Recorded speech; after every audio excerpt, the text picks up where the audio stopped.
20-year-old student in New York City.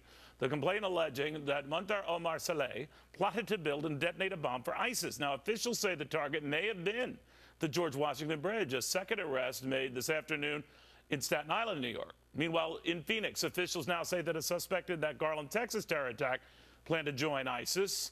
An attack on the Super Bowl early this year in Arizona was apparently one of the things he was cooking up. Now, a prosecutor calling Abdul Malik Abdul Karim off the charts dangerous to House Homeland Security Committee Chairman Mike McCaul. Chairman, good to have you back with us. This is scary stuff, and I always think we are lucky with a lot of this stuff because either the feds or others stop it before anything bad happens, but we won't always be this lucky.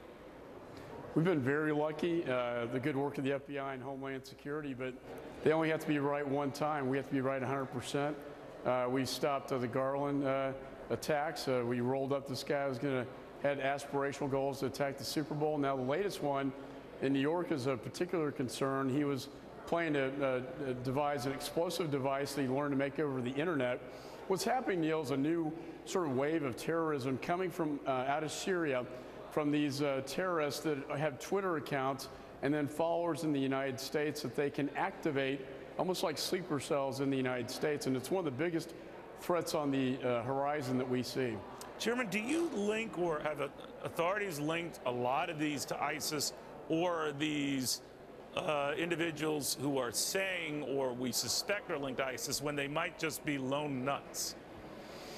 Well, in the majority, in the cases I've just mentioned, we can connect communications from overseas in Syria to these individuals in the United States. And I think that's the problem, is that, Neil, it's one thing for a jihadist to travel from the United States to Syria and Iraq, train, join ISIS, and then come back and pull off a terror plot. With the age of the internet, they can activate people who are already in the United States without the necessity to travel. And I think that is what is really terrifying, is I think you're going to see more and more of these small-scale attack attempts. And as you mentioned at the outset, when the one case goes undetected, as it very likely could, then we're going to see a terrorist attack here. You know what was alarming about in these cases, Chairman, is this idea of you always worry about the supporting network for terrorist hits, and whether these guys in Texas and in this individual's case, the one rounded up, it was his material support to those guys, so they don't have to be the ones who carry out the crime as much as the support network for those who do.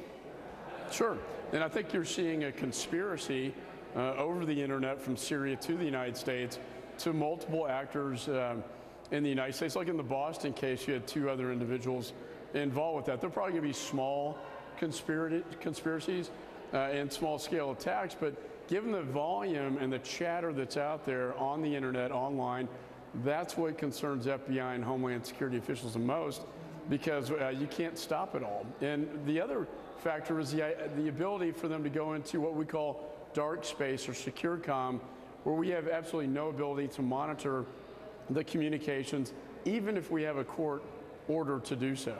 All right. We'll watch very closely, Congressman. Chairman, thank you very, very much. Mike McCaul.